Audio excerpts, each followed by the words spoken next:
Hey everyone, how you doing? This is Amon Green, Green Bay Packers all-time leading rusher, and you're watching Packers Total Access Live, your daily source for Packer content. Go Pack, go!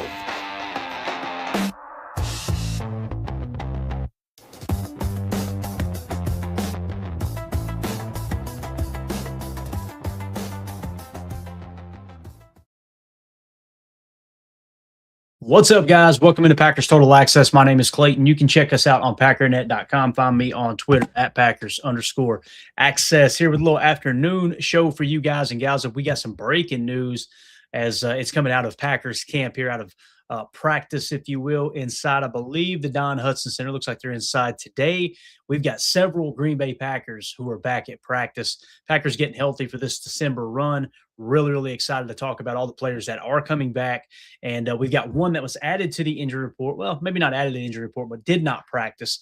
I don't think there's much to worry about there. We'll dive into that as well. Well, also on the backside, we're going to hit an audio clip from Dan Orlovsky defending Jordan Love against Stephen A. Smith, who I think you guys are going to find this really interesting when we get into the audio of this. It's really strange to see how some people like to really press in on Jordan Love and try to pretend like he's a bad quarterback. And then as soon as someone points out the facts of how effective he's been, how he's protecting the football, how he's playing versus the blitz, they want to change the narrative up to, well, what's he done in the playoffs, right? So again, we're going to dive into that as well. That's what we got on tap for you guys and gals. Still planning on going live this evening if everything goes as planned. I believe Emilio will be joining me for PTA Live at 6 p.m. Central. So before we get into everything, if you guys would do that YouTube stuff for me, hit like, hit subscribe. If this is your first time tuning into PTA, welcome. Thank you for making us a part of your day. We're not experts. We're not insiders. We're not media members. We're fans just like you talking Packers on a daily basis. So if you're looking for that type of content, make sure you hit that bell icon. Make sure you're sub to the channel and click like on your way in the door. Appreciate you making us a part of your afternoon. Let's waste no time. Let's jump right into it. As Dominic Yates tweeted out just a little while ago, Josh Jacobs with the knee is the lone player not practicing for the Packers. He was off to the side doing rehab while the other running backs were doing drills. I'm not concerned about that, but the big news of the day for me, Lucas Van Ness, who's been battling a foot injury, returned to practice today alongside Savion Williams and Christian Welch as well. This is going to be absolutely awesome to get Lucas Van Ness back in the fold. Now, will he play Sunday? I kind of think that's their plan. Hopefully we get him back out there. And I know there's some that don't think that Lucas Van Ness has been very effective this year. Let me run some numbers by you guys and gals real quick. So Lucas Van Ness on the season, all right, he's sitting at a 13.7% pressure rate. He's got 1.5 sacks, only had 102 pass rushes. He's played a total of 159 snaps, comparatively speaking to like Rashawn Gary's 511. Obviously, Micah Parsons has significantly more than that. Lucas Van Ness, outside of Micah Parsons, is leading the Packers in quarterback pressure percentage at 13.7%. Behind him is Kingsley Enagbare at 12.5%, Rashawn Gary at 12.3%, Warren Brinson at 11.3%, and then Barron Sorrell at 9%. So Lucas Van Ness, other than Micah Parsons, is leading the Packers in quarterback pressure percentage, which is absolutely huge. Now, when you compare those numbers across the league, right, and again, LVN sitting at 13.7%, listen to some of these names that he has a higher pressure percentage than, okay? You got people like Trey Hendrickson. He has passed Trey Hendrickson up. Milton Williams. Remember Milton Williams, the highly touted defensive tackle, the highest paid player on the Patriots roster right now, if I remember correctly? 12.7% for him. Quinnen Williams, who the Dallas Cowboys just traded for, right? He's sitting at 12.6%. Kwity Paye at 12.3%. Right? When you look at some of the names that he's in the company of, well, Montez Sweat, the best edge rusher for the Chicago Bears, he's sitting at 10%. Will McDonald, 10%, right? So you see Lucas Van Ness up here at 13.7%. The players above him that he's kind of in their range, you got Zach Harrison, Jeffrey Simmons. We've talked about Jeffrey Simmons a lot on this podcast. Joey Bosa in Buffalo is at 14%. George Karlaftis is sitting at 14%. Leatu Latu is sitting at 14.2%. Daniil Hunter, 14%. Christian Barmore, 14%. When you go across the defensive line here, Will Anderson leads the league at 19%. Dorrance Armstrong at 19%. You got some edge rushers that are left off this list, but like Aiden Hutchinson's only 3% higher than LVN as it sits right now. So when you really break this down amongst the defensive line and NFL Pro's website here, essentially what you're looking at is LVM would fall somewhere right around the 15 to 16 spot, slightly higher than Trey Hendrickson, a player that many Packer fans wanted the Packers to go out and get this offseason. So LVN, you cannot minimize the step that he took forward this season. And as we see here on the tape, you can see him going through drills. I love this drill too, where they make him stay low underneath the netting there. And you see, to me, he looks like he's in pretty good shape. He looks like he's good to go. Like, you don't see him hobbling around at all. I think that was somewhat precautionary. They tried to have him go out. I think it was against the Giants or maybe the Vikings, if I remember correctly. I think it was the Giants. And they said, you know what? No, let's pull him back off the field. Let's keep him out of the game. I think he's going to be good to go now with that foot injury. As you can see, to me, he looks good here. You see Gary looking on. You see him working with there's half right there. You got DeMarcus Covington right in the fold on his knee, kind of coaching the guys up. I'm excited to get LVM back again, man. Damn near a 14% quarterback pressure percentage up there with some of the big dogs in terms of the defensive linemen, and obviously one of our better run defenders as well, doing a real good job there stopping the run too. So LVM back in the fold, I think, is great news. A couple other players that were also back at practice. This week came in from Dominic Yates. Obviously, you got Marshawn Lloyd out there. All right.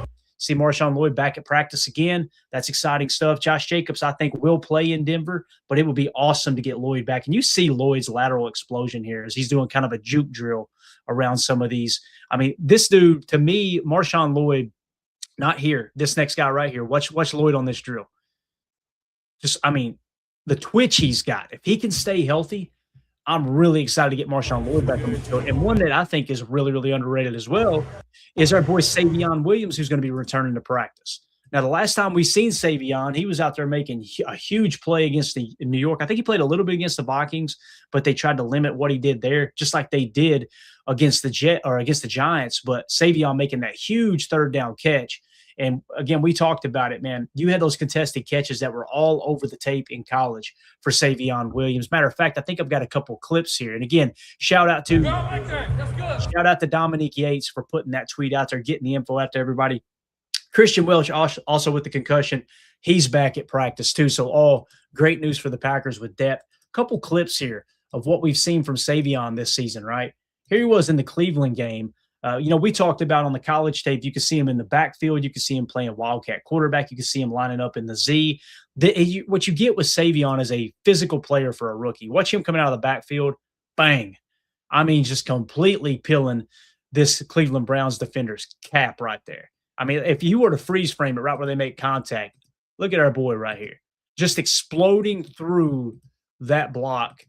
That's the physicality that Savion brings to the table. And then, of course, you had the play that we talked about in New York or technically in Jersey, but against the New York Giants here. This was a huge play on third down. This was in a fourth quarter third down play. I think it was third and long, like a 3rd and 10, and Savion going up and just absolutely mossing a defender. This is on one foot too, guys, one leg, if you will, right? He obviously was playing hurt in that game, and they put him out there for a handful of plays with the game on the line, think play or not play. Our receiving core was still banged up here, and obviously this before you get Jaden Reed back. Making that catch right there, guys, you cannot say enough about it. If he doesn't make that catch, we like to talk about the Christian Watson touchdown that won the game and all that, and Christian has been phenomenal. But if this catch doesn't happen, you're looking at a 4th and 10, and God knows what happens after this play. And again, as you watch Jordan just trying to make something happen, obviously this was the spacing play that we all said we hated, and Savion recognizes Jordan's in trouble. Jordan off the back foot, barely gets the ball over the defender, and of course you got Savion just making a heck of a clutch catch there. So that's another receiver you're looking to get back into the fold as you come down the December stretch here. Now, again, who are the receivers that we got back? You got back Jaden Reed, right? And to me, he looks as good as ever. He's not going to skip a beat, just like Christian Watson, who, by the way, is grading out like a top 5 wide receiver in the NFL. Just a dude who's been phenomenal. The hands are much better. The route running to me looks crisper. He's always had a really good grab of the offense. He's got one of the highest Wonderlic scores of any wide receiver in the National Football League. Recently, too, Christian Watson was clocked. I think that touchdown, one of those touchdowns the other night, he was clocked at almost 22 miles per hour. He was the fastest. I think he was the fastest player, at least the fastest ball carrier that was clocked in week 14. So Christian Watson has not lost any speed. Jaden Reed looks as dynamic as he's ever been. You've seen him on the jet sweeps, the Z sweep. And then, of course, you've seen him in the receiving game, too. An 18-yard pass from Jordan Love to Jaden Reed on a crucial first down there late in the game. He took advantage of a 1st and 10 where they were really selling out to the run. Jordan drops back. hits him on a shallow cross, and just a great throw, great catch by Jaden Reed. His hands look as good as they ever have. So you're getting all these receivers back, and now you throw a healthy Savion Williams back into the fold. I just love how Matt LaFleur has managed this roster and not tried to rush guys out there, right? Okay, we're down this receiver and this receiver. Okay, let's put this guy out there. Oh, crap. Tucker Kraft goes down with a season-ending injury. All right, let's pop Josh Wiley on the starting lineup. Let's use him in a kind of a motion role there with the tight end U position, put him at the H occasionally. All right, now let's mix and match in Christian a little bit more here. All right, let's involve Romeo this week. Okay, now let's take a step back. And let's get Dontavion Wicks involved this week. He has a stellar game on Thanksgiving against obviously the Detroit Lions. Matt LaFleur's in his bag, and now he's starting to get all of this weaponry back. It's kind of staggered. It's kind of cascaded. Like you're not getting everybody back all at once, but he's just slowly piecing everything back together, right? Now you're potentially getting Marshawn Lloyd back. Switch over to the defensive side of the ball. The defense has been playing great. They're top 5 in the league right now. Essentially, what you've got against Denver is 2 top 5 defenses locking horns this weekend. Now, obviously, they're not going to be on the field at the same time, but you understand what I'm saying. You're going to get 2 legit top 5 defenses in the same stadium on Sunday, and we're going to get to see just how good this Packers team is going up against arguably the best team in the National Football League. I think it's between Denver and New England, a couple of other teams, but Green Bay's got a chance to really, really make a statement this Sunday. And when you get an LVM back in the fold with that top 5 defense already, things are looking really, really up for the Green Bay Packers. So there is your updated injury report. I just want to jump on here and share that with you guys and gals. I think it's great news. Let me know in the comments if you're watching this video back later, how do you feel about the health of the Green Bay Packers? Seems like we're starting to get a little healthier as we're coming down the stretch here, right? The offensive line is as healthy as it's been, it seems like.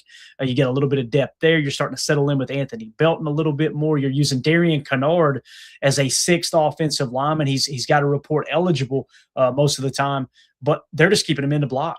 And boy, Jordan's just sitting back there, fade away, dropping them in the bucket. It's exciting time for the Packers. Let us know in the comments what you think about this injury update. Do you think LVN will play this week? Do you think Savion will play? Do you think we finally see Marshawn Lloyd? All of that information is going to be released when the active or the inactives are announced. Obviously, we should find something out either late Saturday or early Sunday as we go into the game and get ready for our PTA pregame show. But we want to hear from you in the comments. Also, make sure you hit like, subscribe, and click the bell icon so you're notified when we go live anytime here in the future. Now, let's switch gears, and I want to jump into a video and audio that I heard earlier today. Actually, I heard it yesterday, and we didn't have time to get to it. So I want to get everybody's take on this. You guys know First Take. Listen, we know what they are. They're very, very you take this stance, I'll take this stance, you take that stance. Things got kind of heated between Stephen A. Smith and Dan Orlovsky on this show. And I'm going to pop a screen grab up here, and we're just going to play the audio. And I want you to hear. And like I said in this tweet, let me just read the tweet to you guys real quick before we get into the audio of it. Okay, I just said you could tell Dan Orlovsky was exposing Stephen A. Smith for hating on Jordan Love when Stephen A. Smith started screaming over him and cutting him off. Okay, imagine if Jordan Love. Think about this, guys. Anybody who watched that game the other night between the Philadelphia Eagles and the LA Chargers, imagine if Jordan Love had thrown four interceptions and lost a fumble, 5 turnovers in one game. Imagine if he had done that versus Chicago and Jalen Hurts beat the number 1 seed in the NFC. What would the narrative look like? They would be raking Jordan Love over the freaking coals, right? Instead, Jordan Love goes out there, throws 2 touchdowns, leads the Packers to a victory over the number 1 seed Chicago Bears at the time. They're now first place in the North. They're the number 2 seed and a chance to finish strong down the stretch and potentially have a first-round bye and the number 1 seed in the NFC. And this is how the mainstream sports media is reacting to it. Again, Dan Orlovsky, tip my cap to him. He goes in pretty hard here, like calling people it's idiotic to think that Jordan Love isn't playing good football. It's wild. Stephen A. ended up changing his tune at the end.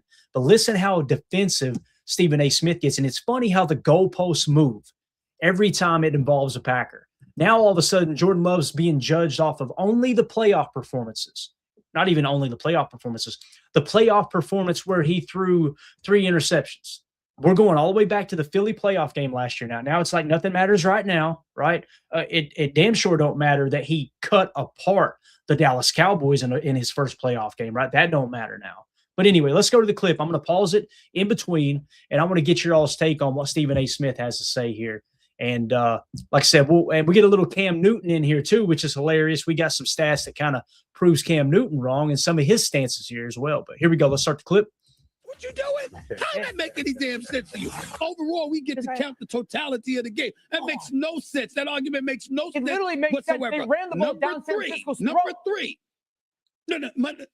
It doesn't matter. You can't sit up there and ignore a quarterback throwing 2 interceptions in the fourth quarter of a playoff game and say Dan wasn't ignoring the fact that Jordan threw two interceptions in the fourth quarter. And I love how Stephen A. Smith conveniently leaves out that one of those was a shot play where, listen, Philly's defense had us kind of hemmed up, and he had a one-on-one shot to Dontavion Wicks, right? So it's, hey, you take your shot there. I have no problem with that interception. At some point in the game, you got to take a chance. You got to give your guys a one-on-one opportunity. In my opinion, Wicks didn't play the ball very well. They end up getting a great interception. The Eagles did. He conveniently leaves that part out, that the running game had kind of stalled. The defense kind of had us hemmed up, and Jordan had to start taking these calculated risks, right? But let's continue. He was really good up until that moment. Please, that moment counts more than anything else. 2 interceptions in the fourth quarter. That's just nonsense, okay? Number 3, I keep telling you this. Ultimately, it's about moments. It's about moments. What the hell does that mean? Ultimately, it's about moments.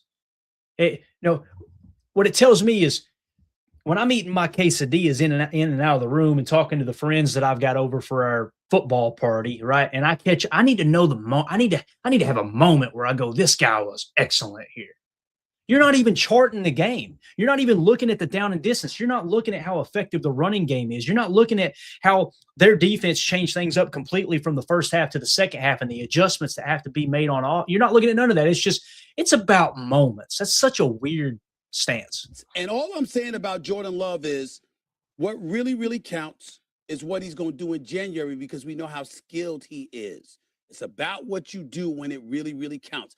That's what I'm waiting to see from him. Like against Dallas in the playoffs, his first year as a starter, like pretty much in prime time, essentially, the game of the week on Fox against the number 1 seed Chicago Bears at home, where most of these idiots were predicting that the Bears were just, the Bears are going to take the North, they're not going to give it back. Again, what do these big networks do? They cater to the large markets, right? The larger fan base there in these large market towns. Yeah, that's all I'm saying. Okay. Cam, go ahead. You can respond. All right, so here's Cam here. The caution that I have with Jordan Love is when you put that the things that will kind of go. Can we just say this too? I don't mean to cut him off here, but I think it's absolutely hilarious that the argument against Jordan Love is, what do you do in those big moments? Y'all remember when Cam Newton refused to dive on a fumble in the Super Bowl? Just saying. Against him. Teams that get after the quarterback and teams that are opportunistic with the ball in the air. When you look at the Rams, when you look at the Eagles, when you look at Seattle, those type of teams, they play bully ball. They have that type of dynamic in their type of play. And those are the only things that to say how great Jordan Love is, the thing that will make you question, he will put the ball in jeopardy at some point of the game. When you go back and you say, Dan, just say, sit through this. Him talking about putting it in jeopardy, right, in harm's way. Dan's going to go off here in a second. And boy, he smacks him with all kinds of facts. And then you notice Stephen A. Smith starts talking over him. You could tell Stephen A. Smith's like, oh, no, Dano's owning us right now, right? Essentially what Cam's saying here, listen to what he's saying, right, about how, if you get pressure on Jordan Love, if you blitz Jordan Love, if you play physical with Jordan Love, right, this is what happens. Guys, against the Bears blitz this week, 9 of 12, 171 passing yards, 3 touchdowns, no picks, a 156.3 passer rating. And, oh, by the way, 99.7 PFF grade against the blitz this week. And listen to how he talks as if Jordan Love crumbles under pressure. It's wild. Blasky, in the fourth quarter, well, that's the time of the win.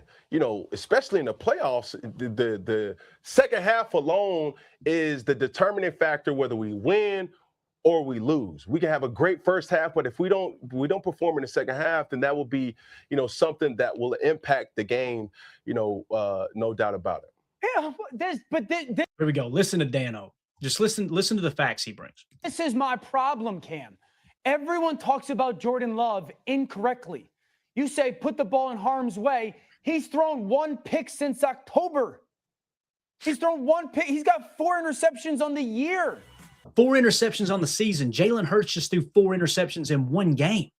Think about that. He's not this gunslinging, reckless quarterback. He throws the ball downfield. They're aggressive as an offense. Ever since Christian Watson's come back, they're pushing the ball downfield. But we talk about Jordan Love like he's a walking turnover. That's not accurate. And that's my whole gripe, Cam, with the way that we have allowed people to talk about him is because maybe early on in his career, yes, I would agree with that. But really over the course of like the last 3 seasons, he's one of the least interception-prone quarterbacks in the NFL. I think he's, when it comes to like how many times, and you know this, how many times I'm throwing the ball versus how many times I throw picks, he's on par with like Jalen Hurts, who's historically risk-averse. And so that my whole gripe, other than the other night when he threw 4 interceptions, right? About this whole situation is everyone talks about Jordan Love in a false reality. He's not that guy. And I'd also say this. No. Yes, Cam. You just said, see, Cam Newton's realizing, crap, he probably thinking, I didn't know those were the numbers. Hell, I didn't realize he only threw 4 interceptions, right? Yeah, you can tell Cam is very uncomfortable. This is where Stephen A. Smith's going to swoop in here in a minute and try to save him, too. Yes. And by the way, notice how they're teaming up on Dan Orlovsky. They're teaming up on the person defending the Green Bay Packers and Jordan Love, which is hilarious. Yes, like the numbers are what the numbers are. The game plays. Dave, he's thrown 1 pick, I think, since November 1st. And so I sit here. He's got 4 interceptions on the season. And I sit here and I go, okay, the quarterbacks that are in the NFC, like if you think about the quarterbacks that are in the NFC right now, you go, you trust Jordan Love or Jalen Hurts. You trust Jordan Love or Caleb Williams. You trust Jordan Love or Sam Darnold. Okay, so let's just go through a couple of those that he just named off, right? Because he's kind of asking him, like, who would you trust more, right? He said Jalen Hurts, correct? Jalen Hurts has 19 touchdowns and 6 interceptions. His EPA per dropback is minus 0.02. You know, Caleb Williams, people were so enamored with Caleb Williams, right? Caleb Williams, same exact numbers, 19 touchdowns, 6 interceptions. His EPA per dropback, plus 0.02. He's ranked 54th in adjusted completion percentage across the entire league. Guys, 54th. You understand there's only 32 teams, right? That means half of the backups in the league has a better adjusted completion percentage than Caleb Williams does. But again, they'll talk about Caleb Williams like he's the second coming, right? And then all of a sudden, when you talk Jordan Love, it's a whole different standard, right? Again, Jordan Love on the season, 22 touchdowns, 4 interceptions. You know how many quarterbacks in the National Football League in the 2025 season have thrown 22 touchdowns and 4 interceptions? No more than 4 interceptions. There's only 2 players that's done it. Matthew Stafford, 35 touchdowns, 4 picks. And then you got Jordan Love with 22 touchdowns, 4 picks. They're the only 2 quarterbacks in the league, not just the NFC, the league that's done that. You trust Jordan Love or Baker? I got the only guy that definitively you would sit there in the playoffs and say you trust him, no questions asked more, would probably be Stafford. Yep. And I'll live in the world because Jalen's done it. Like, I can't get past the fact that we've seen Jalen. And you hear Dan's giving Jalen credit, like, hey, he won a Super Bowl. He's not saying Jalen's cheeks. All he's saying is, why are y'all trying to pretend like Jordan Love is cheeks when he's outperforming all these guys that y'all put up on this pedestal every single week? It's crazy. And shout out to Nick McSwain in the chat. LaFleur said 2/3 of the interceptions in the Eagles playoff game was wide receivers running routes incorrectly. He hasn't been turnover prone since his first season. It's so true. Again, the 2 interceptions that he threw 3 interceptions in that playoff game. 2 of them, Matt LaFleur said the receivers ran the wrong routes. The other one was the one-on-one shot play where he had Dontavion Wicks in one-on-one coverage and the defender made a hell of a play. Wicks made a bad play on that ball. Now, that's not to drag our wide receivers. They have gotten so much better this year. Wicks has just been like, holy cow, this dude is legit this season, right? But again, if you just look at the box score and you base your argument around just the box score, which is what Stephen A. and Cam are doing. Cam looks, I'm going to drop this down for just a second. I want you guys to look at the looks on their face. Look at Cam looks confused, like, boy, I wasn't prepared for this. Stephen A. looks pissed because he's getting proven wrong right now. And you'll hear him. He gets hot here in a second. So completely agree, though. That's a great point there, Nick. Appreciate you, man. Here we go. Do it. But other than that, he's right there. Oh, I'm sorry. So that was the end of the clip. There was one clip. I think it was early on because Stephen A. seemed to take a little bit of what's the right word? Take a little bit of offense to the fact that what Dan Orlovsky said was if you think that Jordan Love is not playing good football right now, it's an idiotic thing to say. Oh boy, Stephen A. got mad. He got hot. And it's funny too, because Stephen A. Smith, he's always been this kind of this titan in sports talk, and now he's starting to drift into politics. He literally spent the first part of that argument. It's about a 12-minute clip total. He spent the first part of that argument after Dan made that comment, basically catering to the audience and going, Dan Orlovsky thinks everybody's idiots. He thinks 90% of the fans are idiots, and he literally beat it. Dan was just like putting his head down, like, oh Lord.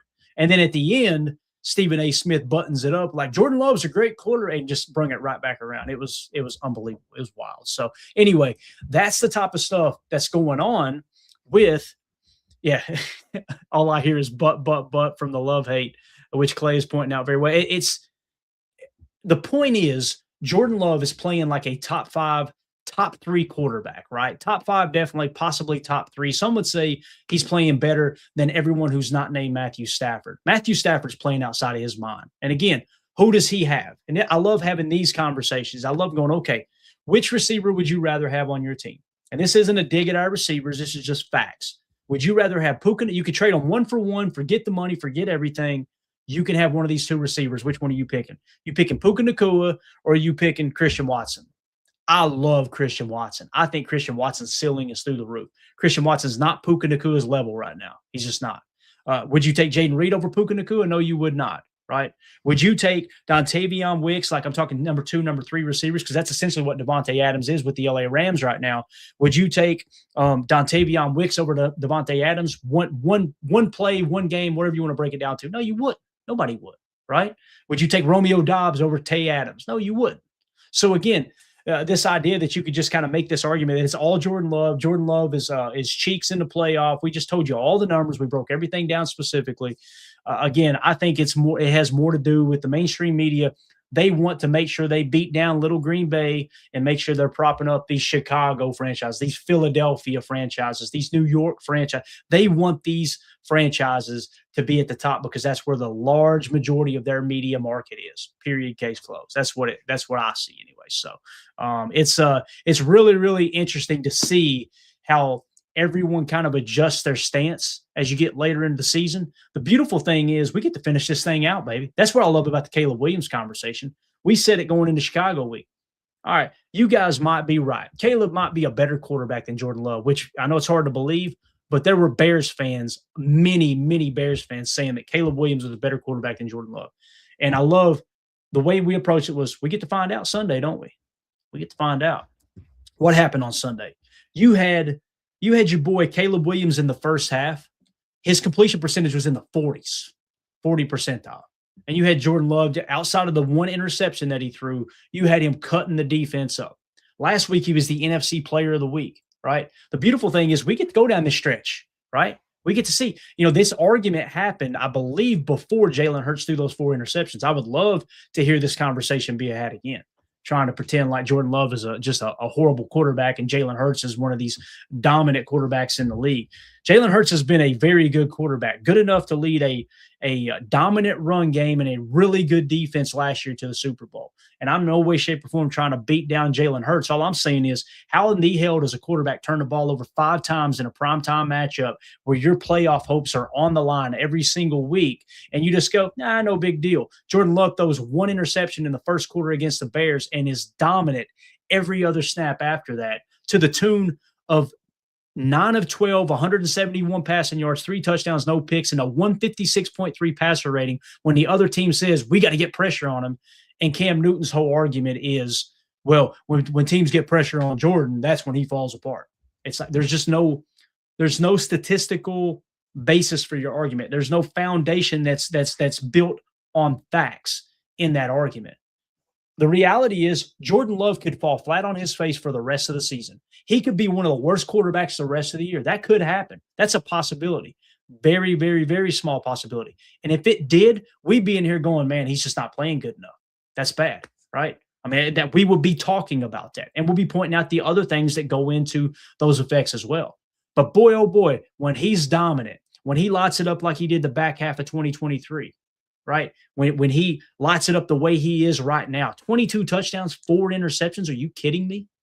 Like the run he went on the back half of 2023 was better than Aaron Rodgers' MVP years, any of them, right? So, again, you just need to give credit where credit's due, and we know what it is. They cannot stand the fact that it looks like the Packers have got another legit slam dunk franchise quarterback. Possibly it's really, really early, but if you keep these type of numbers up, if you go out there every year and you throw 35 touchdowns and less than 10 interceptions every single year, which is looking like Jordan's going to be able to do, and then you get a better grasp of the offense, and now you're able to kind of tack on extra things here or there, like you're seeing Christian Watson at the line of scrimmage, Jordan coming to the line, and literally you can't see my hand, but down next to the side just does this, and you see Christian go, and bang, that's been changed to a slant, a lookie, and you take it to the house for 41 yards. When you start seeing that stuff, and it's only going to get better year after year after year, and you see Jordan evolving along with Matt LaFleur in this offense, it's not wrong to go, if he keeps doing this, we're going to be talking about a third straight Hall of Fame quarterback. That's what we're going to be talking about. So, again, it's not about MVPs. It's not about Hall of Fame. It's about winning a Lombardi. I think Jordan Love gives the Packers a great chance to do that, right now. A top 3, definitely top 5 best odds chance to do that at the quarterback position. And the fact that some of the people in the mainstream media refuse to believe it is just wild. And that's why they resort to shouting and getting upset and all nervous and everything on the camera, because they realize, yeah, this boy's arrived. And he's only going to continue to get better. Because if you guys heard the McAfee interview, you're talking about somebody who's humble. He's having a good time. He's humble. He's always deflecting the praise and putting it back on his teammates, his coaches. This dude's everything you want in a leader. He's everything you want in a QB1. So I want to know what you guys think in the comments. If you're watching this video back later, let us know exactly what you think about Jordan Love. Where do you rank him? Do you say he's top 3? Is he top 5? Maybe is he just top 10? Maybe you think he's outside of top 10. Those comments and arguments are welcome as well, as long as everybody keeps it respectful in the comments. We'll always have that conversation. I want to know what you guys and gals think about Jordan Love. Where do you see him now? Make sure you throw that in the comments. Also, make sure you hit like, subscribe, and click the bell icon so you're notified when we go live in the future. Like tonight, 6 p.m. Central for PTA Live. We're going to show you our updated PTA rankings. We're going to give you an early preview of Packers Broncos. This is a collision course between, I think, 2 top 5 teams in the National Football League to kind of, who knows, it may just be a Super Bowl preview. It's going to be awesome breaking all that down. So you guys make sure you hop in here, 6 p.m. Central for PTA Live. Appreciate y'all jumping in. The chat was on fire. Thank y'all for coming in here and talking ball with us on short notice. My name's Clayton. This is PTA. Go Pack Go. Here we go. We're out. Bye, guys.